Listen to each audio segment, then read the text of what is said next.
Livro Em Honra ao Espírito Santo, do autor Cash Luna, capítulo 11. Usado por ele.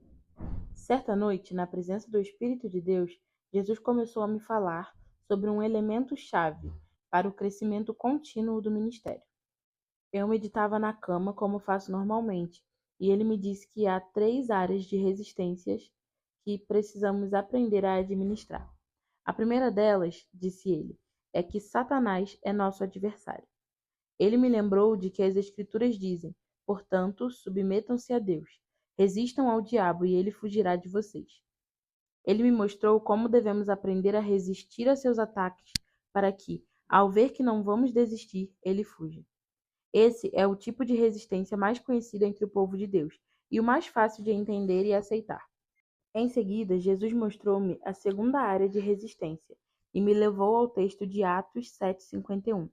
Povo rebelde, obstinado de coração e de ouvidos, vocês são iguais aos seus antepassados, sempre resistem ao Espírito Santo. Aqui ele me mostrou que as pessoas resistem ao Espírito Santo porque seu coração é duro. Agem em oposição à obra do Senhor.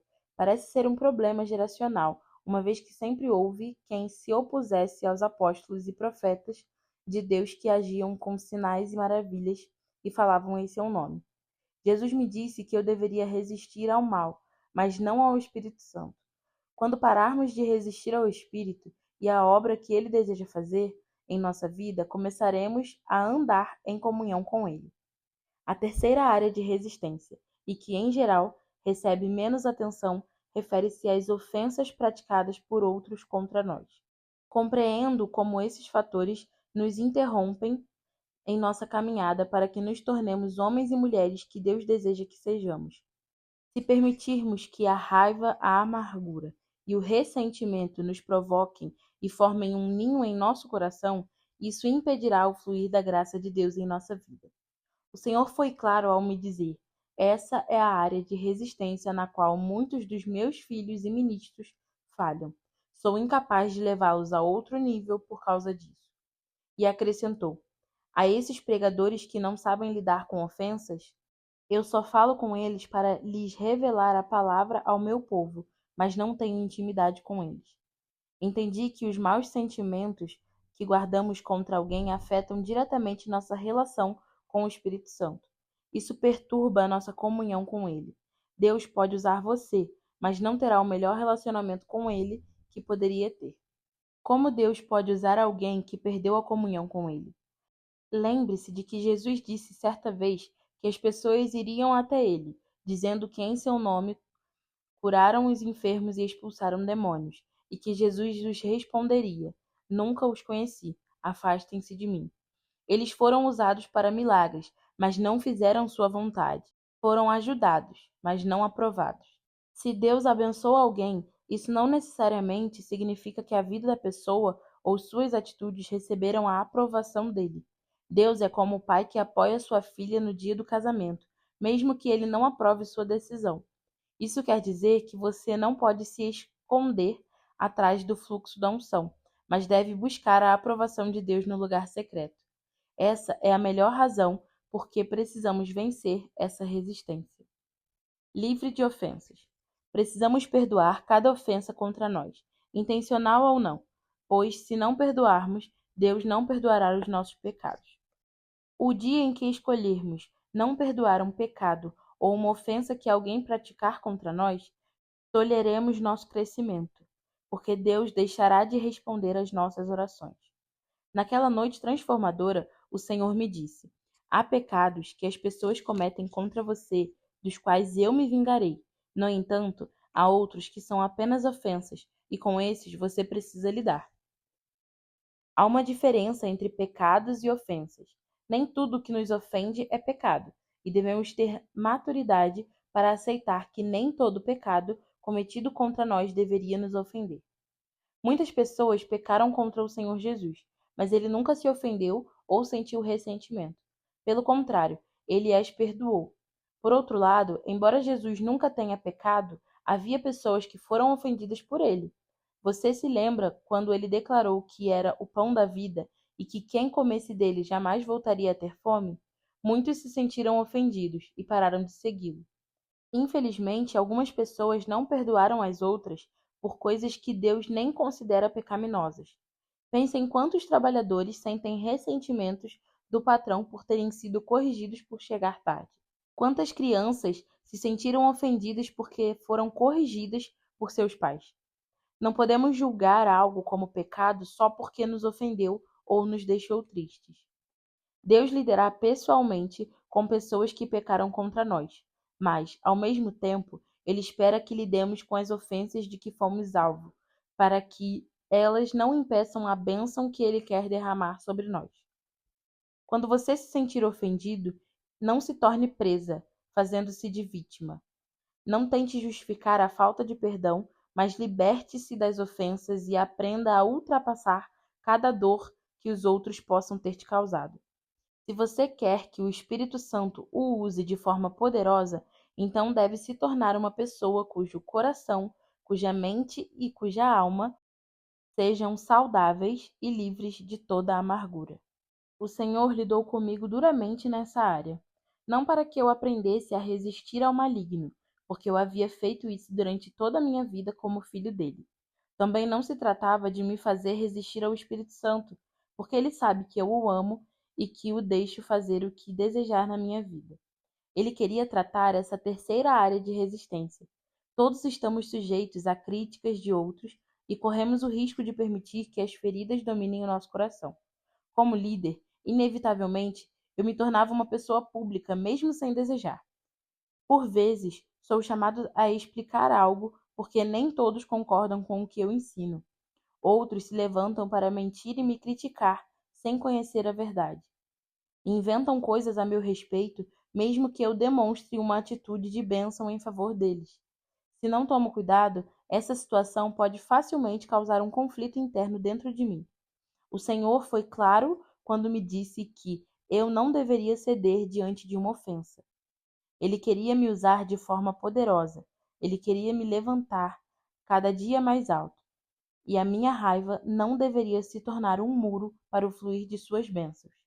Uma atitude de perdão só pode ser alcançada se o coração permanece limpo e livre de ofensas. O pastor da minha alma. Leia 1 Pedro 2, 20 ao 24. Pois que vantagem há em suportar açoites recebidos por terem cometido o mal? Mas, se vocês suportam o sofrimento por terem feito o bem, isso é louvável diante de Deus. Para isso vocês foram chamados, pois também Cristo sofreu no lugar de vocês, deixando exemplo para que sigam os seus passos. Ele não cometeu pecado algum, e nenhum engano foi encontrado em sua boca. Quando insultado, não revidava. Quando sofria, não fazia ameaças, mas entregava-se àquele que julga com justiça. Ele mesmo levou em seu corpo os nossos pecados sobre o madeiro, a fim de que morrêssemos para os pecados e vivêssemos para a justiça. Por suas feridas vocês foram curados. Essa passagem começa com uma referência sobre aprender a sofrer por fazer o que é correto e aguentar injustiças feitas contra nós com uma boa consciência para que sejamos aprovados por Deus. Imediatamente depois, o escritor diz que o Senhor é nosso exemplo de atitude correta na vida, pois ele carregou nossas enfermidades em seu corpo e, por suas pisaduras, fomos sarados. Você já desejou entender a relação entre o início e o fim dessa passagem? O que quer dizer da relação entre a nossa reação a ofensas e cura? Ninguém pode ser curado para curar alguém enquanto guarda o mal em seu coração. Ninguém que tenha desejos maus em relação a outra pessoa pode ser usado para ministrar cura a outros. Se você tem preconceito contra determinadas pessoas, como poderá ser usado por Deus para tocá-las, com o poder dele? Da mesma forma, como Deus pode usar alguém para abençoar você se ela tem algo contra outra pessoa no coração? Para ministrar o poder de Deus, é essencial ter um coração livre de ressentimentos contra outros. Qualquer pessoa que responda com maldição não pode ser usada para abençoar outros. Qualquer pessoa que faz isso demonstra que é solo fértil para a amargura e as ofensas. Por esse motivo, Deus não pode usá-las para curar outros. Muitos não recebem mais da unção porque guardam ressentimento contra outras pessoas e têm amargura em seu coração. É por isso que perderam a honra de ser um instrumento de bênção para outros. Jesus nos deu um exemplo de como devemos nos comportar quando encaramos as críticas e as ofensas. Ele nunca devolveu os insultos, as maldições ou o maltratamento que recebeu, nem nunca ameaçou vingar-se. Devemos seguir os passos e aprender com o caráter de Cristo, humilhando-nos mesmo quando parece muito mais fácil retribuir o mal com o mal. Devemos aprender a sofrer para fazer o que é bom, assim como o Senhor fez para nos abençoar. Nenhum filho de Deus deveria abrigar sentimentos doentios contra ninguém. Aprenda a perdoar se você deseja ser como Jesus. Não pense que uma alma sadia é aquela que nunca passou por injustiças. Pelo contrário, a alma que já aprendeu a reagir de forma adequada e a lidar com as suas emoções durante as injustiças é a que se mantém saudável e íntegra.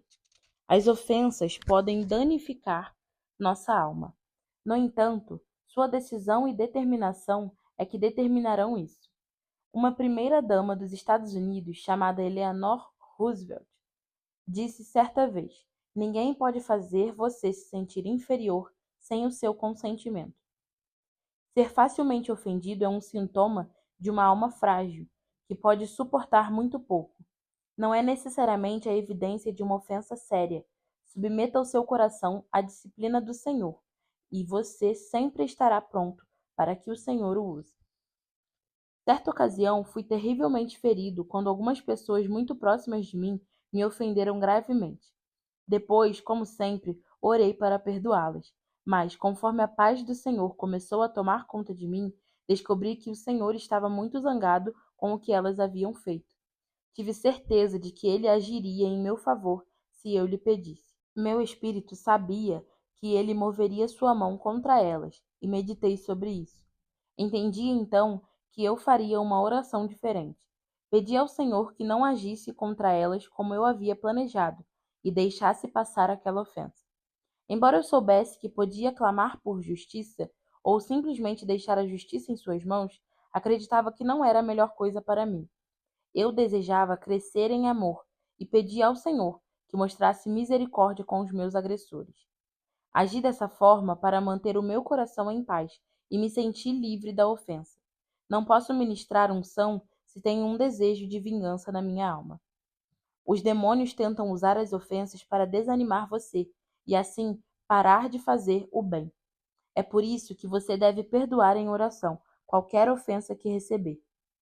Caso contrário, sua alma ficará doente e começará a desejar pagar o mal com o mal.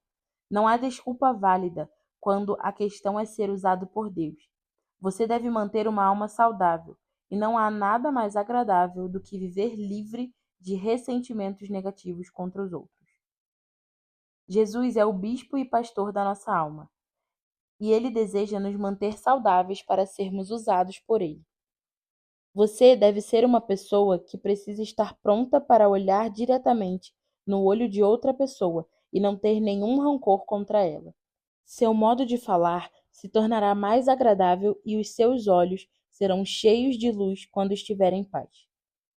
Será maravilhoso levantar as mãos para Deus com um coração puro e dizer a Ele: Senhor, usa-me agora, controlando as suas emoções. Uma noite, antes de uma reunião, eu me ajoelhei no meu quarto para orar e pedi ao Senhor para curar os doentes. Em meu desejo para que o Senhor agisse, orei ansiosamente para que ele fizesse algo por aqueles que estavam passando por necessidades. Em meio à oração, eu disse algo como: Senhor, por favor, cura-os, por favor, toca-os. O tom da minha voz era de desespero. Minha oração era tão cheia de agonia e choro que foi quase como se eu estivesse dizendo a Deus: Eu imploro, cura-os. Ele me interrompeu e disse: Por que você está me pedindo como se eu não quisesse curá-los? Ele queria que eu entendesse que ele estava mais interessado em curar os doentes do que eu. De qual outra forma ele poderia ter carregado as nossas enfermidades em seu corpo na cruz? Se ele pagou o preço, é porque ele está mais interessado em curar os doentes que eu. Por isso, comecei a agradecer ao Senhor por todos os milagres que eu veria acontecer. No dia seguinte, a unção foi poderosamente derramada e muitos foram curados e libertos. Não podemos pedir a Deus um milagre quando as nossas atitudes lhe dizem que não acreditamos que Ele deseja nos curar. Ninguém chega a um grande shopping center suplicando que os lojistas lhe vendam algo. Tampouco alguém entra em uma casa gritando à esposa para servir-lhe o jantar. Então, por que costumamos suplicar a Deus por coisas? Aprendi uma coisa muito importante depois de muitos anos no ministério de cura. Não importa quão dolorosa seja a enfermidade, Jesus pode realizar um milagre e pôr um sorriso nos lábios da pessoa. Ele não age movido pelas necessidades das pessoas, mas sim por sua fé. Se o poder de Deus fosse derramado por pena aos necessitados, todos receberiam um milagre. Se o poder de Deus fosse derramado, motivado por pena dos necessitados, todos receberiam um milagre. Mas Deus só atua diante da fé, porque sem fé é impossível agradar-lhe. Quando você ora com fé pela cura de uma pessoa doente, suas emoções podem, por vezes, o enganar. Você deve preservar suas emoções para que elas não ataquem sua fé, que é o bem mais precioso que você tem. Certa ocasião, eu estava ministrando e os auxiliares me trouxeram um menino que sofria de hidrocefalia, para que eu orasse por ele.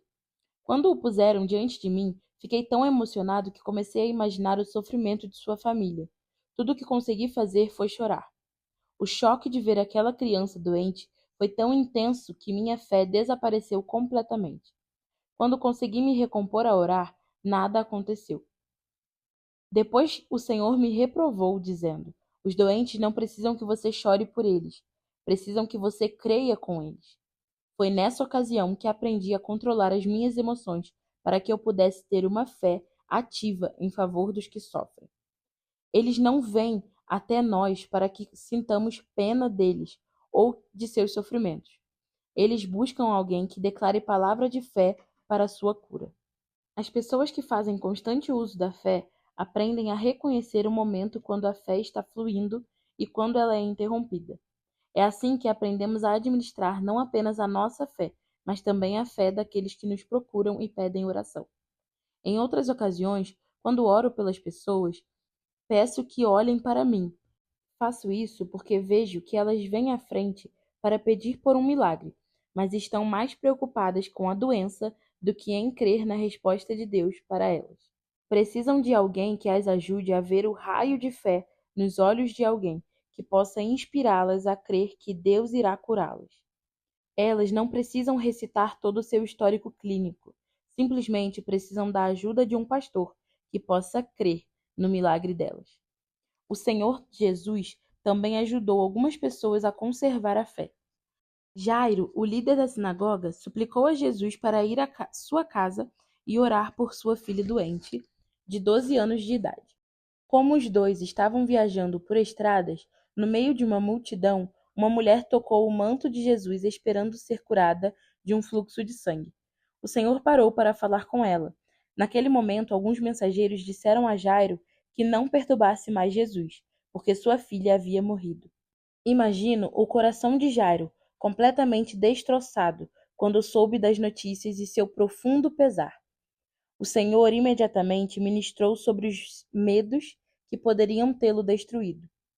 Jesus virou para ele e disse: Não temas, apenas creia. Não permitiu a ninguém a segui-lo, exceto Pedro, Tiago e João. E, quando chegaram à casa de Jairo, Jesus ordenou que todos se retirassem do quarto. Ao tomar a criança pela mão, disse a ela que se levantasse, e ela começou a andar, porque o Senhor ajudou Jairo a manter a fé em meio às adversidades. Ele o ajudou a experimentar o milagre que tanto desejava. O poder da honra. Lembro-me de uma vez em que estava doente. Tinha uma dor de cabeça tão forte e estava num centro de convenções de um hotel, a caminho do púlpito para pregar. Um irmão da igreja, tão conhecido por sua forte personalidade, estava caminhando ao meu lado. Quando lhe disse que não me sentia bem, ele disse que oraria por mim e que eu seria curado.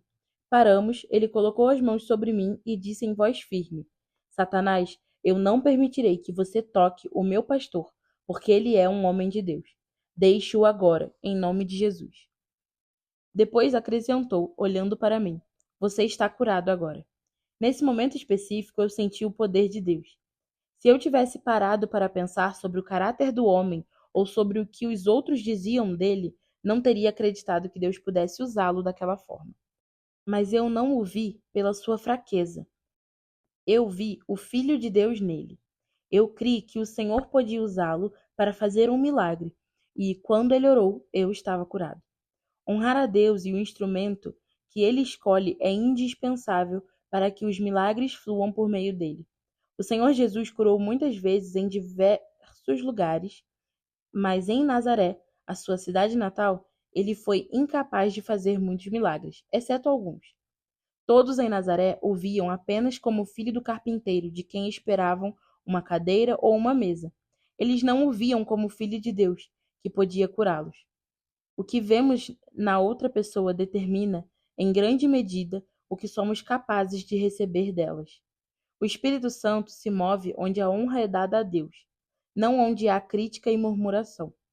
Nós vivemos em um reino e precisamos aprender a nos conduzir como cidadãos desse reino. É por isso que devemos honrar aqueles que representam o Senhor. Uma das cruzadas de milagres mais memoráveis que já organizamos foi feita na minha cidade natal, Guatemala, em março de 2008. Por 2 noites consecutivas, lotamos nosso estádio nacional de futebol, Mateu Flores. Já não havia lugar para tanta gente, e muitos tiveram de assistir à cruzada nas telas de projeção que montamos do lado de fora. Tivemos de pedir às pessoas pela rádio que parassem de se dirigir ao estádio. Na segunda noite, começamos 2 horas antes do programado, porque o estádio já estava lotado. Muitas rádios seculares transmitiram o evento e diversos pastores amigos estavam lá para oferecer ajuda. Foi um evento poderoso que deixou uma marca inesquecível no nosso ministério e na cidade. Foi um cumprimento de um sonho que eu tinha mantido na mente desde o dia em que havia entregado a minha vida ao Senhor e pedido a Ele que me usasse para abençoar meu país, assim como Ele havia usado muitos estrangeiros até aquele momento. Mas o que realmente me encorajou foi a atitude das pessoas que chegaram aos milhares, contradizendo o antigo ditado de que o profeta não é honrado em sua própria terra. O Senhor se manifestou poderosamente e curou muita gente, porque ele viu a honra que estavam demonstrando. Alguns acreditam que Deus não pode usá-los em sua família ou país, porque interpretam de modo equivocado o texto que diz que um profeta é honrado em todos os lugares, exceto em seu próprio país. Se você ler o contexto, verá que o foco desse texto não está em sua cidade ou nacionalidade, mas na falta de honra. Se o lugar de origem for o problema, teríamos de admitir que no México não pode haver nenhum pastor mexicano, ou que na Guatemala não pode haver nenhum pastor guatemalteco. Eles não o honram como o Filho de Deus, e por esse motivo não acreditariam no poder do Espírito Santo que repousa sobre ele. Você pode fluir na unção onde você é respeitado e honrado, quer seja em sua família, em sua vizinhança, ou seu trabalho, ou em sua universidade. Deus quer usar você para abençoar aqueles que estão mais perto. Quando Deus o usa, você deve ter cuidado tanto com o orgulho quanto com a falsa humildade. A falsa humildade busca a aparência da virtude, menosprezando a si mesmo. O Senhor Jesus nunca falou negativamente dele mesmo. Ele disse: Eu sou a luz do mundo. Quem me segue nunca andará em trevas, mas terá a luz da vida. João 8,12. Eu sou a ressurreição e a vida. Aquele que crê em mim, ainda que morra, viverá. 11:25. Eu sou o bom pastor e dou a minha vida pelas minhas ovelhas. 10, 14 e 15. Vezes e vezes lemos declarações semelhantes. Eu sou o pão da vida. 6:48. Eu sou a porta das ovelhas. 10:7. Eu sou a videira verdadeira. 15:1. Eu sou o caminho, a verdade e a vida. 14:6. Ele falou bem de si mesmo, porque acreditava em sua identidade diante de Deus e das pessoas. Sua humildade não o impediu de revelar quem ele era. Você sabe quem você é? Somente quando você reconhece o que Deus deu a você é que finalmente será capaz de dar algo aos outros. Quando você acredita em quem é, e o que tem no Senhor anunciará aos outros para que creiam também. Sempre que eu me preparo para subir no púlpito para ministrar em uma cruzada, a voz do Senhor me dá sua afirmação. Ouço o Espírito Santo lembrando-me: você é meu príncipe. Vá até lá e creia que eles serão curados e você o verá.